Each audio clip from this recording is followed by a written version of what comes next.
All right, folks, what we got here is a 2015 Nissan Rogue with a check engine light. Let's see what it is. It's showing that it's a P052B. All right, let's see. Is that the only code? Is one of three. Let's see. That's a permanent code. That'll come off once it's fixed. Okay. P052B. All right, so it's not in my database with this computer. So let's check to see what that code is. All right, folks. So that code comes up as a possibility of VVT solenoids, an oil change required, because if you guys don't do your oil changes regularly, these little solenoids get stuck with dirt and they don't like to work. So we're going to go with the oil change. Was done already just recently. So we're going to go with VVT solenoids. All right. So these are the ones. Got them from Dorman. I'm going to show you some tips on how to change them. They're not fun because the frame rail is in the way. All right. But I've done it on a Nissan Altima. And I did it the same way through the bottom, not through the top. All right. But on this car, you might have to do the top because the frame is a little different. All right, so let's check it out. Watch this. Hey, folks, doing VVT solenoids on a Nissan, a little 4-cylinder. Yeah, they're not always fun. All right, these are the ones I'm using. Dorman 916922. The intake and exhaust, and I think an intake lock. Usually, when you do one, you can do the other two.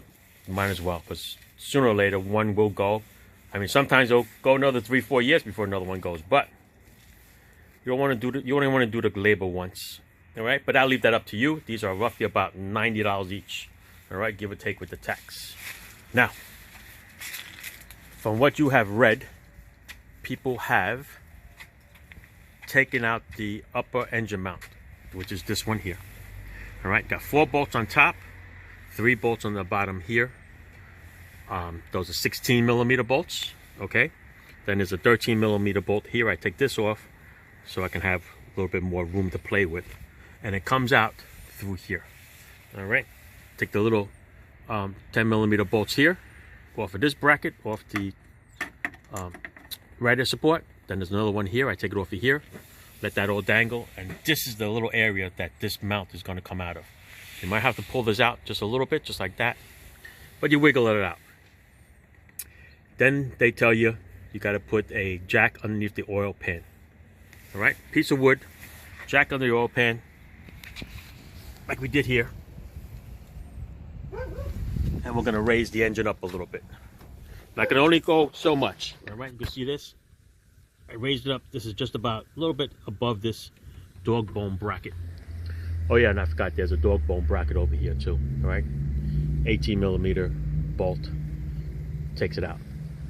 To jack up the engine, you can only go as far as you can. So this is high as it goes. And as high as it goes, sorry guys, but you're not getting to these two solenoids, the lock and the exhaust. Right, the intake, you go through the top here, 10mm bolt here. There's a little plug, you squeeze a little tab, comes right out. Over here, you're gonna have a hard time getting to the 10mm bolts because the frame is here. You could use a ratcheting wrench, even on the tilt. You're not gonna get it. There's no room to swing. Can't crack it open with your little 10mm here, especially a 6-point. You gotta get a 12-point. But yeah, you don't want to strip that bolt because then you're gonna have a problem with it. So, like I did with a Nissan Altima a couple years ago, I did it from the bottom. Okay, get the bolts from the bottom, and I changed the solenoids from the bottom. So this one has a different frame configuration than the Altima, especially the mount over here. So it helps to take the mount out in order to at least put the solenoids back in. All right, so you could just pop them in. To put the bolts on, you got to get it from the bottom. There's no way that you can turn a bolt there and a bolt here. All right, this one you can because it's up on top. So I'm going to show you what I did to get the bolts from the bottom. So besides the oil pan being jacked up with your jack, the car should have been supported with jack stands. Take this little panel off. There's 6 screws. That'll give you a little more viewing. And I'm going to go through here.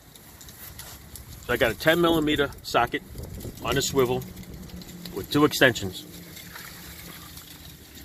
Got the 6-inch, and I'm going to say that's a 10-inch, 12, I don't know. But I had to use 2 of them in order to get some leverage. All right, where's my flashlight? Here it is. Here's my flashlight, and I'm going to show you how I went through it. All right, here's the cardboard. You can see right here. I'm leaning here. I'm going to go up and under. I'm going to show you right here. All right, you look to the right, you can see the bottom solenoid right there. Okay, that's the lock solenoid. There's a 10mm bolt. Then there's a little harness, and there's another 10mm bolt. That is for the exhaust. All right, so you go this way with the long extension, and you're able to grab those 2 bolts with no problem. All right, the other one's up on top. It's past that harness. Yes, oil is going to come down. You're going to have, get a little wet with oil. But yeah, that's the way the bolt is going to come out. That's the way the bolt is going to go back in. All right, that's the only way. But make sure you turn it nice and easy. You don't want to strip that bolt. All right. So I used a little swivel. Ouch. Trying to get in and out of here. Use a little swivel, little black tape to keep it straight, and it works out just fine. All right. What other tips can I tell you?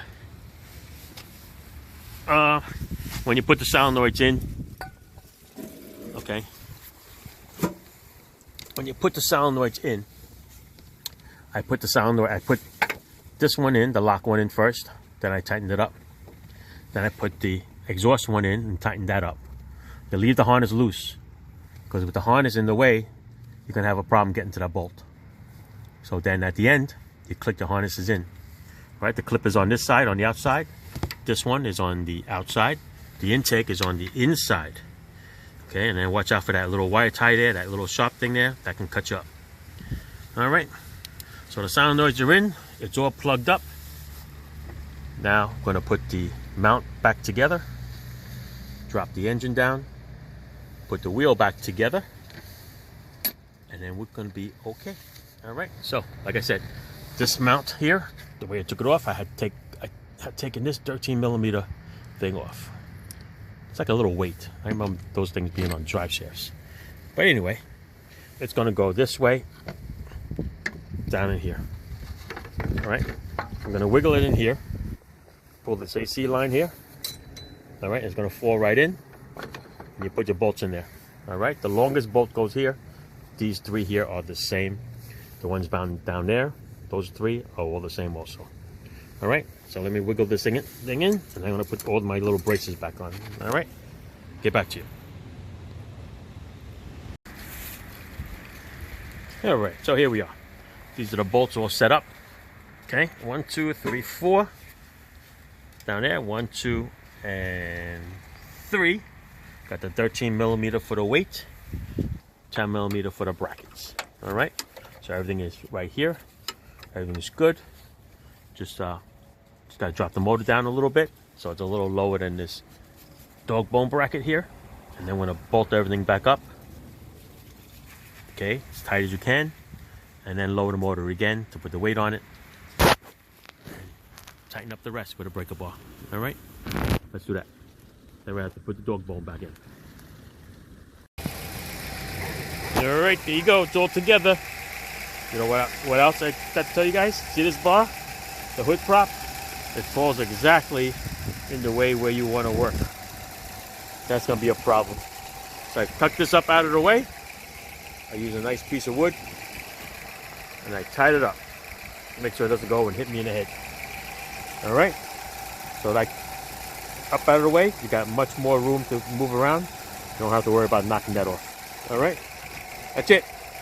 Thanks for watching, folks. VVT solenoids out. Ciao.